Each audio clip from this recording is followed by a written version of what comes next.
Cette association, l'Après, qui a été créée, entre autres par moi en 1988, qu'elle continue à servir de modèle et qu'elle n'a pas été beaucoup plus largement dépassée, ça fait partie un peu de mes échecs. Je veux dire, le fait qu'on soit encore là et que l'association existe encore 35 ans après, puisqu'elle a été créée en février 88, oui, ça va faire bientôt 35 ans, c'est un succès. Le fait qu'elle n'a pas été davantage dépassée, c'est un peu dommage. Voilà, maintenant je vais revenir, puisque je suis là pour faire de l'histoire, je vais vous parler d'un temps que les moins de 20 ans ne connaissent pas. Je vais vous parler des principes qui ont présidé à la création de cette association. Je vais essayer d'être suffisamment concis pour tenir dans les 10 minutes. À l'origine, donc j'étais juge de l'application des peines à Amiens à l'époque. J'avais quelques détenus placés à l'extérieur à la maison d'arrêt d'Amiens. J'avais les textes qui présidaient à l'époque au placement à l'extérieur, c'était de mémoire l'article D131 du Code de procédure pénale, ce qui a changé depuis. Mais voilà, le texte nous donnait la possibilité de placer des détenus à l'extérieur pour travailler, pour suivre une formation, pour se faire soigner. Ça nous donnait la possibilité de passer des conventions, des contrats de l'administration pénitentiaire avec des organismes de formation, avec des organismes de soins, avec des employeurs, pour placer les détenus à l'extérieur. C'est ce qu'on faisait, mais j'en avais pas beaucoup. Et les quelques détenus qui étaient placés à l'extérieur, il fallait chaque fois qu'on arrivait à négocier avec un organisme de formation, avec un employeur, un poste pour placer un détenu à l'extérieur. Il fallait trouver le détenu qui corresponde en profil à ce poste. Une fois que celui-là avait fini, il n'y en avait pas forcément un autre pour prendre le poste. Ça s'étiolait. Après, il fallait refaire les démarches pour refaire une convention avec quelqu'un, pour retrouver une place de placement à l'extérieur. Voilà. C'était ça la situation au moment où on a créé l'association. L'idée de cette association, c'était de faire donner au Code de procédure pénale ce qu'il avait dans le ventre et de pouvoir réellement utiliser et potentialiser cette mesure. L'idée qui a présidé pour moi à ça, à pouvoir utiliser et potentialiser cette mesure, c'était de créer, et c'est pour ça que j'avais besoin d'une association, ce n'était pas possible autrement, c'était de créer un partenaire associatif qui soit le partenaire exclusif de l'administration pénitentiaire pour les placements à l'extérieur à Amiens et qui mobilise en son sein toutes les ressources du terrain local pour pouvoir placer les détenus à l'extérieur. Quand l'association a été créée, on était un tout petit groupe autour de moi. Les trois personnes qui étaient autour de moi, c'était deux directeurs, un directeur, une directrice de CHRS et un directeur d'un organisme, d'une association qui faisait dans l'insertion des jeunes et qui avait aussi un FJT. Ensuite, c'est adjoint à nous tout un groupe de personnes. L'idée, c'était de mobiliser toutes les ressources du territoire amiénois. Dans le conseil d'administration de l'association, au moment où on l'a créée, il y avait 5 directeurs de CHRS, un directeur de centre d'alcoolologie, une association de lutte contre la toxicomanie, une association intermédiaire, une association d'insertion, la mission locale, le directeur d'établissement pénitentiaire, des fonctionnaires du département, des fonctionnaires de la ville et le juge d'application des peines. On avait tout. C'est pour ça que quand on dit la prison, c'est l'affaire. L'association s'appelait l'Après, Association pour la prévention de la récidive par l'évolution de la sanction. C'était ça l'idée. C'était pas de lutter contre la surpopulation carcérale, c'était de faire en sorte que les sanctions pénales servent à quelque chose. Et au service de cette idée, il y avait toutes les ressources du terrain local et tout le monde était partie prenante dans cette association. Ça, c'est le premier principe. Le deuxième principe, c'est que l'association avait en quelque sorte un mandat global, ce qui était possible à l'époque, entre autres, mais pas seulement, du fait que le juge d'application des peines que j'étais, je vais y revenir parce que ça a aussi posé problème, mais que le juge d'application des peines était resté président de l'association. L'association travaillait en pleine confiance avec moi et l'association avait un mandat global. Ça veut dire qu'un détenu pouvait être confié à l'association en placement à l'extérieur, qu'il travaillait par exemple à la voirie municipale pour ramasser les poubelles, mais qu'au bout de quelques semaines, quand on aurait vu ce qu'il y avait dans le ventre, il pouvait riper, par exemple, sur un stage de formation professionnelle à l'AFPA, ou sur un stage dans les stages labellisés par la mission locale, ou sur d'autres formes, ou sur un contrat de soins, s'il en avait besoin, ou sur d'autres formes, et tout ça au sein du même mandat de placement à l'extérieur. Ça n'allait pas de soi à l'époque. Je me rappelle très très bien avoir été invité un jour dans les premières années de l'association 90-91 par à l'École nationale de la magistrature à Paris dans le cadre d'un stage de formation continue de magistrat. J'y suis allé à l'époque avec Yves Briançon, qui était le premier directeur de l'association, et on a eu droit à des réactions extrêmement choquées, voire surprises, choquées, voire c'était de l'ordre, ils arrivaient du mal à admettre, les magistrats qui étaient là avaient du mal à admettre l'idée que le juge d'application des peines que j'étais pouvait confier des détenus à l'association et faire confiance à l'association pour donner à ce contrat de placement à l'extérieur un contenu différent de ce qu'il était à l'origine.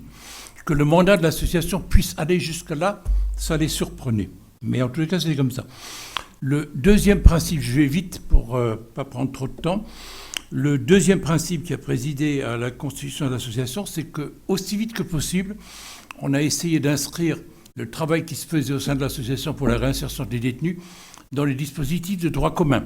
C'est-à-dire que les détenus qui étaient accueillis avaient des contrats d'insertion de droit commun. Au début, il y avait des TUC, des contrats d'emploi solidarité, des contrats dans le cadre de l'insertion des RMistes. Tous ces dispositifs de droit commun, on a essayé de les utiliser. Ça n'allait pas de soi à l'époque. On n'avait pas beaucoup de modèles, il n'y avait pas beaucoup d'associations qui nous avaient précédés. Mais il y en avait 2 ou 3. Il y avait Anne à Nancy qui existait déjà. Mais Anne s'était inspirée pour se créer de la Tige à Besançon. Le grand ancêtre de tous, je crois que c'était la Tige à Besançon. C'était un ancien collègue prestigieux qui s'appelait François Stechlet qui avait créé ça. Mais François Stechlet, il misait beaucoup sur la valeur du travail bénévole. Il avait créé la Tige pour fédérer en son sein tous les organismes, aussi bien publics qu'associatifs, dans lesquels il confiait des gens pour condamner des peines de travail d'intérêt général. C'est pour ça que ça s'appelait la Tige, Association pour le travail d'intérêt général. Et l'idée de François, c'était de dire, je vais mobiliser ces partenaires-là pour accueillir des gens dans le même cadre que le travail d'intérêt général, mais condamnés à des peines de prison. Ça veut dire que je vais leur proposer un placement à l'extérieur. En échange, ils vont faire du travail bénévole. Ils seront logés, nourris comme s'ils l'étaient en prison, mais par les soins de l'association, qui va toucher un prix de journée pour ça. Mais pour le reste, ils faisaient confiance à la fonction rédemptrice du travail bénévole. Voilà. Nous, on n'était plus là-dedans. On a essayé aussi vite que possible, même si au début, c'était pas tous. On en a sorti dans des régimes complètement bancaux. Enfin, c'est progressivement qu'on s'est appliqué à mettre au service les moyens du droit commun. L'autre chose aussi, c'est qu'on a très vite dit que regagner une appartenance sociale, se réinjecter dans un projet de vie, conquérir sa capacité à exercer sa liberté, ça passait pas seulement par la mise au travail et par la formation, ça passait par d'autres choses qui relèvent de l'appartenance sociale, et notamment par des pratiques culturelles. Ça veut dire que très vite, on a associé à l'association des partenaires culturels. On a fait faire du travail avec des détenus, avec des comédiens. Ils ont fait un film ensemble qui a été diffusé d'ailleurs, qui a eu un petit peu de succès, même si maintenant je ne sais plus où il est. Mais bon, on a aussi, en 91, et ça a été un des ressorts du développement de l'association. En 91, on a eu le soutien de la Fédération France Liberté, qui était la fédération de Daniel Mitterrand à l'époque, parce qu'on avait un projet de détenus qui faisait les décors d'une pièce de théâtre, une représentation du Marchand de Venise de Shakespeare. Et comme la metteuse en scène avait choisi des décors avec comme la place Saint-Marc en aqua alta, avec les planches qui tapissaient le sol sur lesquelles il marchait, il fallait un atelier bois pour réaliser ces décors, et la Fondation France Liberté nous a soutenus pour acheter les machines. Et ça a donné la première association d'insertion interne à l'association de placement à l'extérieur de détenus. On a créé peu à peu une branche insertion interne avec un atelier menuiserie qui existe toujours. Je le dis vite parce qu'il est en voie de disparition, mais enfin il existe toujours. Voilà. Tout ça, c'était nourri pendant toutes les premières années par le fait que j'étais juge d'application des peines et président de l'association. Je vais terminer là-dessus. C'était une force. S'il n'y avait pas eu, dans le terreau local amiénois, s'il n'y avait pas eu la forte présence du juge d'application des peines que j'étais dans cette association, elle se serait développée sans doute, elle serait développée quand même, mais peut-être moins vite, et elle aurait moins inspiré la confiance des autorités et de tous les gens qui étaient autour. Enfin, je suis resté 8 ans président de l'association. Ça n'a pas été toujours sans difficulté. En 95, je suis resté de 88 à 97. En 95, j'ai eu droit, et je vais vous raconter cette anecdote, et puis je m'arrêterai là-dessus parce que j'ai explosé mon temps. En 95, les salariés de l'association se sont mis en grève et m'ont envoyé une lettre qui était adressée à leur président. Et dans cette lettre, ils se plaignaient du juge de l'application des peines. Et en gros, ils disaient à leur président qu'il lui reprochait de ne pas les protéger suffisamment face à certaines décisions du juge de l'application des peines. À l'heure qu'il est, l'association se donne le droit, avec l'accord des magistrats, de, entre guillemets, sélectionner les détenus avec lesquels ils veulent bien travailler. En tous les cas, de donner leur avis quant aux candidats avec lesquels ils veulent bien travailler. Moi, à l'époque, je ne voulais pas entendre parler de ça. Je disais que quand un juge signe un mandat de dépôt, il ne demandait pas à la prison si elle avait l'impression que le profil de ce monsieur correspondait au projet pédagogique de la prison et que la prison était obligée de l'accepter. Et que si je considérais qu'un détenu pouvait prétendre que ça pouvait rendre service à sa projection dans sa vie à lui, d'être placé à l'extérieur, que je le plaçais à l'extérieur et que l'association devait faire avec. Quelquefois, j'arrivais à la maison d'arrêt et les gens du SPIP me disaient « Monsieur le juge, on a eu un appel de l'après, ils ne souhaitent pas qu'il y ait trop d'entrées cette semaine ni la semaine prochaine parce qu'ils sont un peu débordés en ce moment. » Je leur disais « Ça rentre là, ça sort là. Je fais ma commission d'application des peines et si j'estime qu'il y en a qui en relèvent de ce régime, je leur donne et l'association fera avec. » Voilà, ce fonctionnement, c'était dit gentiment, hein, ça n'a jamais nui à mes relations avec l'association, c'était gentil, mais c'était comme ça. Ce fonctionnement, à un moment donné, a culminé. C'était une époque où on avait beaucoup de toxicos et beaucoup de toxicos à l'héroïne qui remplissaient les prisons dans les années 90. Et bon, ils ne relèvent pas tous d'un placement à l'extérieur, mais il y en a quand même certains pour lesquels... une fois sevré, parce qu'à l'époque, on était encore sevré en prison à l'époque. Maintenant, on ne l'est plus du tout. Mais à l'époque, quand même, il y avait un certain nombre de gens, quand on les voyait comparaître au tribunal et qui se tenaient le ventre parce qu'ils étaient en manque et qu'ils étaient complètement comme ça, quand ils avaient passé quelques semaines en prison et qu'ils avaient recommencé à faire un peu de musculation et à manger, on les voyait reprendre possession de leur corps un petit peu, parce qu'à l'époque, en prison, on leur distribuait peut-être un petit peu de médicaments, mais c'était avant la réforme pénitentiaire, avant les UXA et tout ça. Les médecins qui venaient en prison faire des vacations, ils étaient moins prolixes dans la distribution de somnifères et de médicaments multiples et divers. Les gens, ils en bavaient pendant quelques semaines en prison, mais ils reprenaient possession de leur corps, ils étaient à peu près sevrés. Et pour certains d'entre eux, le sevrage, c'est rien, parce qu'après, il faut retrouver un sens à la vie, parce que la toxicomanie, ça donne du sens à la vie quand même. Le matin, quand on ne sait pas comment faire pour se procurer de l'argent, il faut se procurer de l'argent, après il faut trouver le dealer. Ça donne du contenu à la vie de tous les jours. Quand on sort de là, il faut retrouver un contenu à la vie, et pour certains, le placement extérieur, ça pouvait être une indication. Mais bon, il y en avait trop. Pour être clair, à l'époque, il y en avait trop. Pour certains, ça pouvait être une indication. Mais quand ça commence à représenter un tiers, voire la moitié du groupe de détenus placés à l'extérieur, à l'époque, on était sur des groupes de 20-25. Quand ça représentait 10-15 toxicos, c'est vrai qu'il y en avait trop et ça mettait l'association à rude épreuve. Donc, ils m'ont écrit ça. À la suite de ça, je suis allé les voir. Il se trouve que c'était le jour de mon anniversaire. On a passé une bonne grande journée ensemble. On n'a pas seulement bu du champagne, on a beaucoup discuté.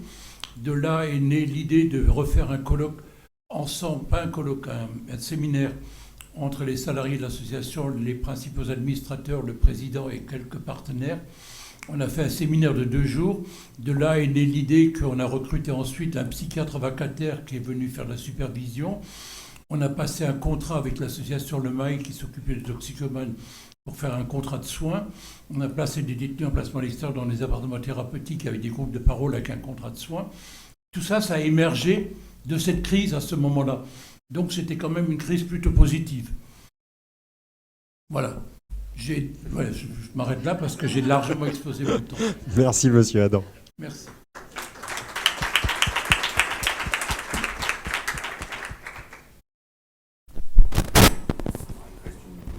C'est ça. Bonjour, au revoir.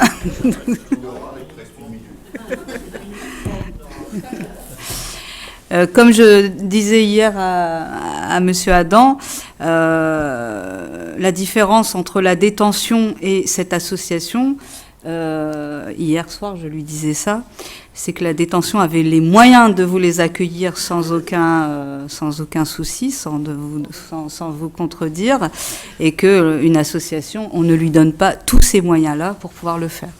Il m'a dit, c'est pas fou. Donc bonjour à tous. Donc Nora Anou, directrice adjointe du pôle socio-judiciaire de l'association Aprémis. Le pôle socio-judiciaire, c'est donc le placement à l'extérieur avec une convention, donc Amiens dans les Hauts-de-France, une convention à 40 places. On navigue cette année entre 40 et 45 personnes accueillies tout le temps. Un service de réparation pénale mineure, mais tout petit par rapport à ce que j'ai pu entendre ce matin, avec 2 ETP d'éducateurs. Un service relais enfants-parents, donc sur 2 territoires, sur 2 départements, pour pouvoir accompagner les enfants pour aller voir leurs parents qui sont incarcérés. Et depuis peu, le CJPPPE, après réponse au marché public qui est sorti autour de cette thématique.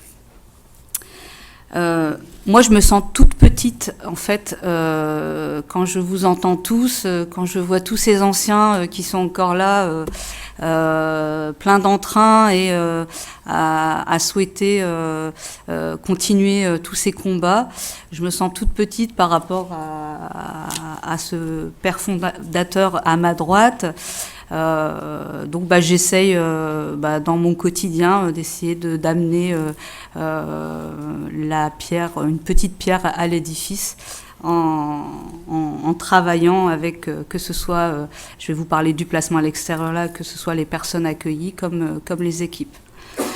L'association Aprémis, donc c'est le mariage voulu de 2 associations qui sont l'association ADMI, dont le directeur était Yannick Envoin, qui était l'ancien directeur de l'Aprémis, qui est parti à la retraite il y a 1 an et demi, et l'association Après, dont il était président également.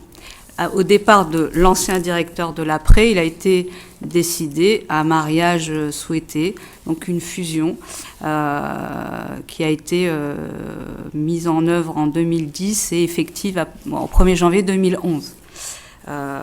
Et moi, je suis arrivée en responsabilité sur l'ensemble de ce pôle en 2012, mais j'étais éducatrice spécialisée sur le secteur plutôt CHRS, sur l'ADMI.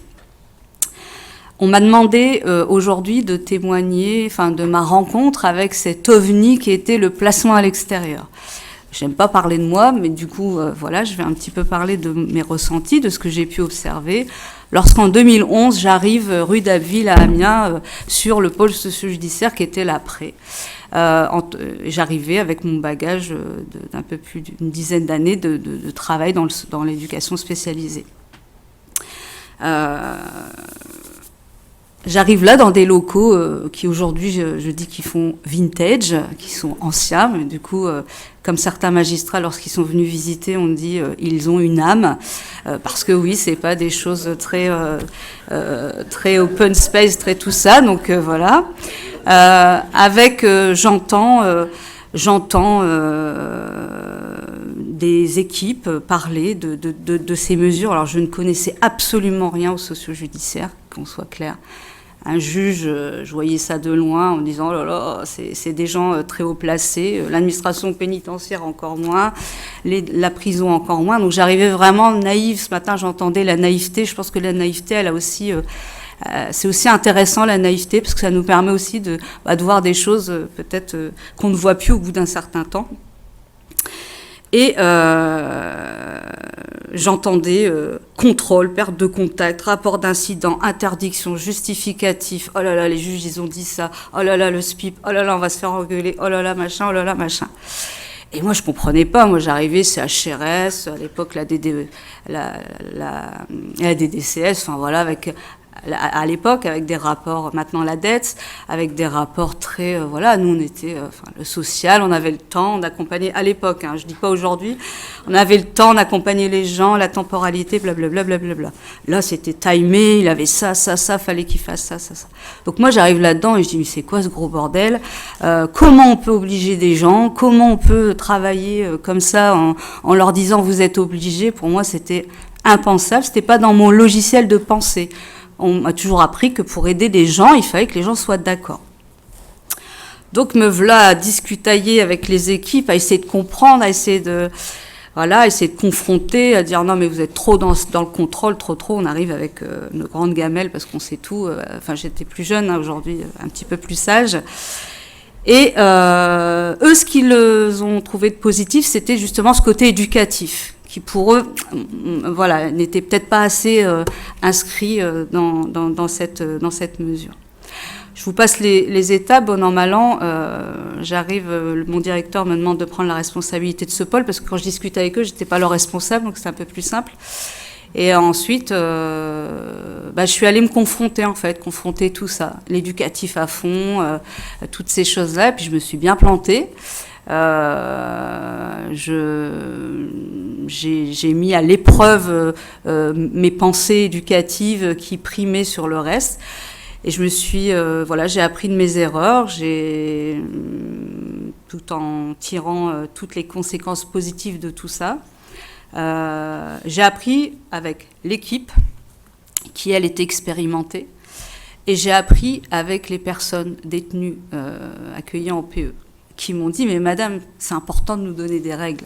Madame, il ne faut pas nous laisser faire n'importe quoi tout de suite, parce qu'on n'a pas l'habitude.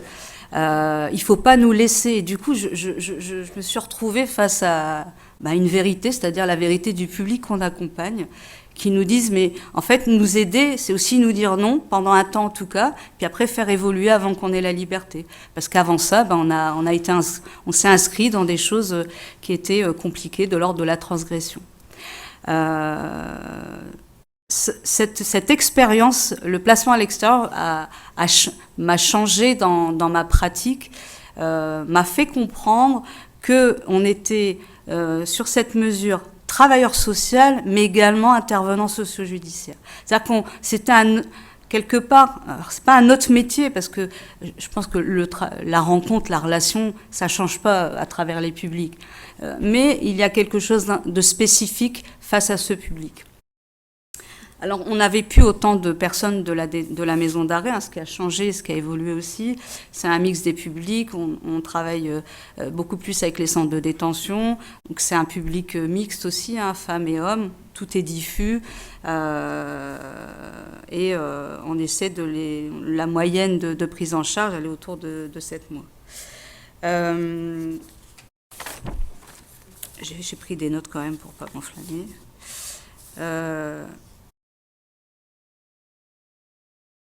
Ce que j'ai compris également, je ne vous fais pas une présentation de la mesure, je vous donne juste un petit peu mes observations, parce que c'est ce qu'on m'a demandé. Ce que j'ai compris également, c'est qu'on pouvait travailler l'adhésion à partir de la contrainte. Ça, c'était une certitude, en tout cas pour une majorité. Et puis également, ce que j'ai compris, c'est que, en fait, on ne faisait pas grand-chose. Je ne le dis pas pour minimiser ce qu'on fait, mais on ne fait pas grand-chose, on arrive juste avec nos outils au bon moment pour la personne. C'est-à-dire qu'avant, c'était trop tôt, après, ça aurait été peut-être trop tard, et un certain nombre de personnes, c'est pas qu'on choisit, mais c'est qu'on essaie d'évaluer, de tomber sur ce temps-là. Ce temps-là est le bon, ça match, parce qu'ils sont prêts, ou parce que ce moment-là est là, et de ce fait, ils se saisissent, et on leur met à disposition tous ces outils, et ils peuvent reconstruire ou construire un parcours de vie qui leur permet d'être un citoyen dans notre société et ne pas être exclu de notre société en transgressant la loi. Également, j'ai découvert l'administration pénitentiaire, les magistrats. Alors, Pareil, hein, j'étais puis en même temps, j'avais confiance en ce que les équipes faisaient, tout ce travail, tout ce lien. Puis c'est pas évident, hein, comme boulot, ça, faut le tenir le cadre, faut tenir la posture, faut être ferme, mais en même temps, faut entendre. Enfin voilà, c'est pas un public qui est simple, mais je dirais comme beaucoup d'autres. Et en fait, j'ai découvert, je me faisais une image très, très erronée de toutes ces personnes-là. En fait, c'est des gens comme tout le monde, en fait, les magistrats, enfin beaucoup. C'est vraiment... non, mais voilà, quand vous êtes le commun des mortels, quand un juge, enfin moi j'ai été élevée comme ça, un juge c'est un juge, quoi. Enfin, Et en fait, j'ai travaillé avec plusieurs juges d'application des peines, j'ai des relations extraordinaires avec eux, des gens qui ont envie, avec leur logiciel à eux, et qui est plutôt pertinent, qui prennent des risques, qui nous suivent pour des choses, qui nous demandent de les suivre pour des projets qui sont un petit peu des fois limites. Et l'administration pénitentiaire, c'est pareil, c'est une question aussi de personnes. Hélas, mais c'est comme ça aussi, c'est comme ça avec des personnes, et ben on peut avancer. Et moi, là où je rejoins M. Adam, c'est que cet outil-là, il est porté, je dis toujours, il est porté par tout le monde, en fait. Si à un moment donné, on dit, ben non, c'est l'asso, personne n'a compris, c'est vraiment, et ça rejoint ce qui s'est dit ce matin, c'est vraiment l'affaire de tous, en fait, pour que cet outil-là puisse être développé. Alors nous, on accueille plutôt pas mal de monde, entre guillemets. On est toujours en difficulté 2 ans sur 3. Enfin, c'est compliqué à équilibrer comme dispositif. Je ne veux pas parler de fric là cet après-midi, on a déjà parlé. Mais c'est véritablement une affaire de tous et une volonté commune. J'entendais ce matin de la co-construction. Bon, je pense qu'il faut qu'on avance à vitesse grand V là-dessus. Juste 2-3 petites choses. Après, ce qui est un peu embêtant, c'est les turnovers. Enfin, voilà. Vous avez un super truc. Pendant 2-3 ans, c'est génial. Puis d'un seul coup, bloum, ça change. Les magistrats, les SPIP, etc. Donc, il y a un coup de frein. Il faut attendre du temps. Il faut recommencer. Ça, c'est embêtant. Depuis 2012, j'ai fait les chiffres depuis que c'est 851 personnes qui ont été accompagnées en placement extérieur à l'association Aprémis. Donc en 10 ans, au 31 octobre 2022. Et il y a eu 15% de révocation de mesures sur l'ensemble. Révocation pour majoritairement à 90% pour non-respect du règlement intérieur. Ce n'est pas pour la commission de nouveaux délits. Alors, sachant qu'il y a surtout une année qui nous a bien plombé à 30%, mais sinon, en règle générale, c'est plutôt 7%. Donc, voilà. Les personnes qui viennent, elles ont vraiment envie de s'en sortir. Elles ont vraiment envie de mettre à l'œuvre. Alors, des fois, c'est compliqué pour elles parce qu'elles ne sont pas outillées ou elles ne sont pas prêtes, comme on vous disait. On a plein d'idées pour renforcer, pour créer, innover. Moi, l'innovation, ça me tape sur la tête, parce qu'on a innové. Déjà, essayons de consolider ce qui marche bien.